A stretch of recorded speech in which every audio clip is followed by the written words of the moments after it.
You and I discussed President Biden's debate performance after the debate. Now it's nearly 2 weeks later. He has had his first televised interview with George Stephanopoulos on ABC.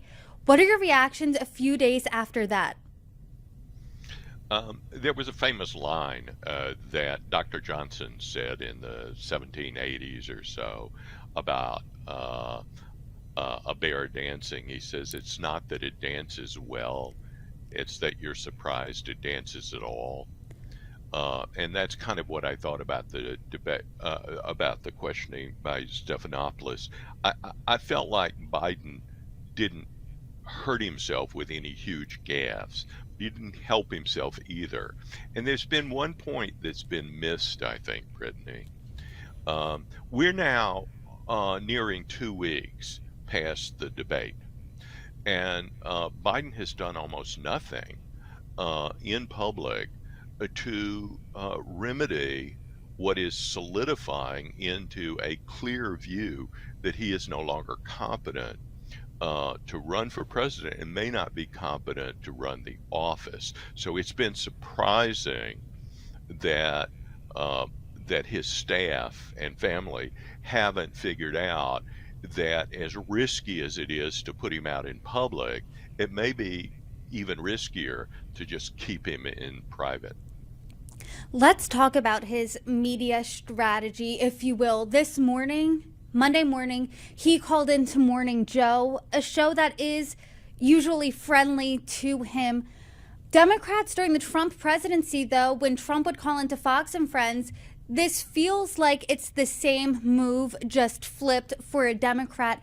Do you think this is an effective way for him to go, or would it be more effective for him to, I don't know, call into Fox and Friends? Because right now, is he speaking into an echo chamber? He is, but he needs to, because he needs to solidify a Democratic base that is slipping away. The problem with calling in, however, is that we don't know whether he's just reading answers. So he needs to go on the air. So he's got a problem. He's not going to win over Republicans.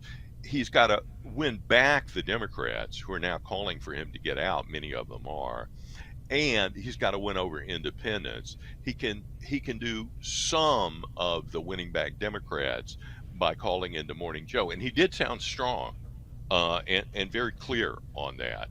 But again, we didn't see him in person. We don't know how much of the answers he was reading and so forth. He can't win back the public by reading from teleprompters at rallies. So he's got to run the gauntlet, and it's got to be, it can't be a gauntlet where all the swords are sheathed. He's got to run through a difficult gauntlet to prove to people he is capable. And we need to hear specifically from the White House what his health problems are, because they cannot get away with simply saying one bad night. People don't believe it. What does that gauntlet look like? Because he had the debate against President Trump, and we all saw that. He said it was one bad night. That's what he chalked it up to be. Others have said it's more than that. This is an issue, and a persistent issue that has been happening for months. So aside from debating President Trump again, what does he do to prove himself, aside from, because he can do as many rallies as he wants, but that would be reading from a prompter? He could come on with you, Brittany. President Biden, if you're listening, anytime. Anytime, but I mean, President Biden, words, if you're listening. He needs to come on a lot of these shows, and remember, you can't get away, as he did in the hiding in the basement 2020 strategy, with calling in to the fun morning guys in Sacramento or something and taking 2 or 3 softball questions. He did that actually last week or the week before, when in Philadelphia, calling into a black station, and even there he announced that he was the first black woman vice president.